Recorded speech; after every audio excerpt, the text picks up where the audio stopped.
Pokémon épée m'a emmerdé. C'est le jeu Pokémon le plus facile auquel j'ai jamais joué. C'est pourquoi j'ai inventé un challenge tellement dur qu'il serait à mon avis impossible à réaliser sur les premières versions de Pokémon. En fait, je sais même pas si le challenge est réalisable tout court. Et du coup, il est parfait pour Pokémon épée dont la difficulté de base est inexistante. Voici les règles. Déjà les options. Style de combat défini. Et envoi automatique des Pokémon dans le PC. Vous allez comprendre pourquoi. Ensuite, seul le premier Pokémon combattu dans chaque zone est capturable. Une zone, c'est un endroit qui possède un nom. Ça peut être une route, une ville, une forêt, une mine, un lac dans les terres sauvages, etc. Lorsqu'un Pokémon tombe KO, il est mort. Il ne peut donc plus être utilisé et doit être déposé dans le PC. Vous avez sûrement reconnu les deux règles du Nuzlocke Challenge, mais on n'a pas fini. Lorsqu'un Pokémon est déposé dans le PC, il meurt. Et comme l'envoi des Pokémon dans le PC est réglé sur automatique, ça signifie qu'on ne pourra jamais avoir plus de 6 Pokémon en vie en même temps, et évidemment, stocker des Pokémon est complètement impossible. Ce qui fait que perdre un seul combat, c'est perdre la partie. On continue.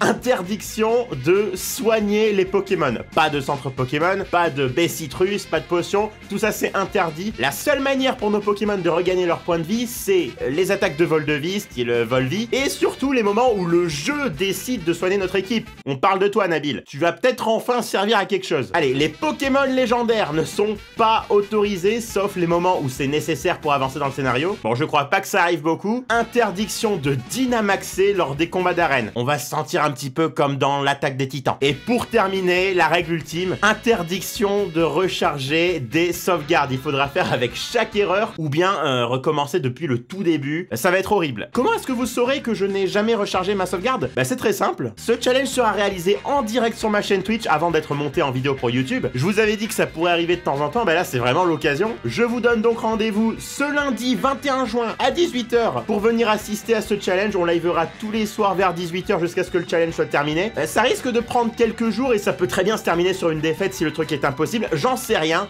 Bref, c'est pas la seule annonce que j'ai à faire, restez là. Demain, dimanche, hein, c'est un jour spécial puisque c'est le Rick and Morty Day. Ça a été décidé par la chaîne Adult Swim pour fêter la sortie de la saison 5 de Rick et Morty, dont je suis un immense fan, vous le savez. À cette occasion, Adult Swim m'a demandé si je voulais faire un petit truc autour de Rick et Morty, donc ce jour-là, et je leur ai proposé d'essayer de battre le record du monde de speedrun sur le jeu Rick et Morty Virtual Reality, et je ferai ça du coup en live encore sur Twitch, et je me suis vraiment entraîné, j'ai bien étudié le jeu, donc ça serait incroyable que j'y arrive demain enfin en live. J'espère que vous serez là pour assister à ça. Ça commence à 13 h et ça durera jusqu'à ce que j'arrive à faire ce foutu record du monde. Allez, je sais qu'il y en a qui attendent surtout les vidéos YouTube. Alors pour ça, j'ai aussi des dates à vous donner. Vendredi prochain, donc le 25 juin à 17 h 30. La revanche du blind test dessin animé contre les Lay. Encore plus dur que la dernière fois. Avant, on avait 1 seconde de générique.